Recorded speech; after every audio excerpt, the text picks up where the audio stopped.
नमस्कार साथियों, मैं सीमा गुप्ता आज आप सभी के बीच समीक्षा अधिकारी, सहायक समीक्षा अधिकारी, मुख्य परीक्षा के दृष्टिगत अत्यंत ही महत्वपूर्ण क्लासेस को लेकर आई हूं।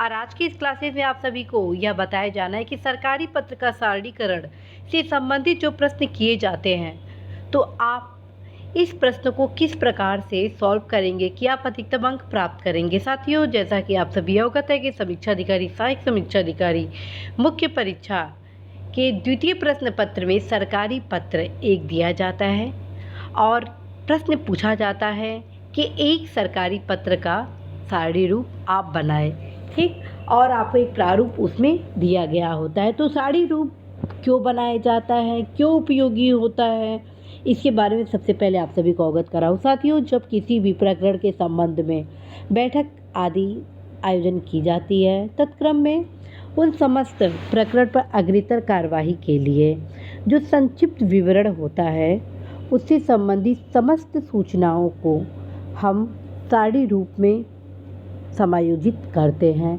इस वजह से ये जो प्रश्न है इस परीक्षा के लिए अत्यंत ही महत्वपूर्ण हो जाता है। तो साथियों, आइए जानते हैं कि सारणी रूप आप कैसे बनाएंगे। सारणी रूप बनाने के लिए सबसे पहले आप इस प्रकार के बॉक्स का सृजन करेंगे। जी हाँ, सारणी रूप के लिए सबसे पहले आप इस प्रकार के बॉक्स का सृजन करेंगे।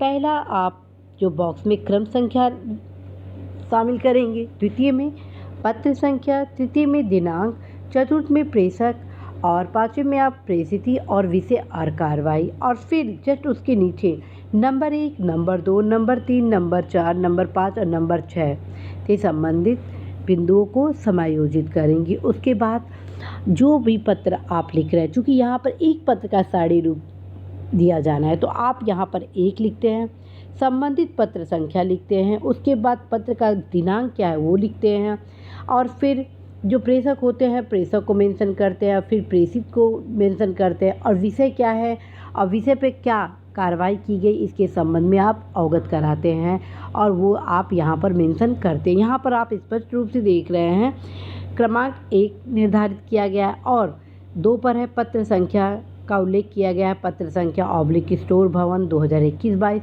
दिनांक लिखा गया है 10/4/2022, प्रेषक में उल्लिखित किया गया अनुसूचित उत्तर प्रदेश शासन, प्रेषिती में उल्लेख किया गया अध्यक्ष एवं प्रशासक, ग्रेटर शारदा सहायक समादेश क्षेत्र विकास प्राधिकारी परियोजना, और एड्रेस का मेंशन किया गया है। विषय में उल्लिखित किया गया है कि भूमि संरक्षण अधिकारी सिंचाई एवं जल संसाधन विभाग गोंडा के कार्यालय भवन किराए की स्वीकृति के संबंध में तत्काल नियमानुसार कार्रवाई करते हुए कृत कार्रवाई की सूचना शासन को उपलब्ध कराए जाने का अनुरोध किया गया है। अर्थात संबंधित प्रकरण को के विषय को बताते हुए उस प्रकरण पर क्या कार्रवाई की गई है उसके संबंध में आपको इस खाने में उल्लिखित करना होता है, ठीक है। इस खाने में आपको उल्लिखित करना होता है जिस पे आपको नंबर मिलता है। और चूँकि जो प्रारूप होता है आपको एज इट इज़ फॉर्म में ये बनाने होते हैं, तो हर एक इसके जो क्रमांक है अत्यंत महत्वपूर्ण है, बॉक्स है अत्यंत महत्वपूर्ण है।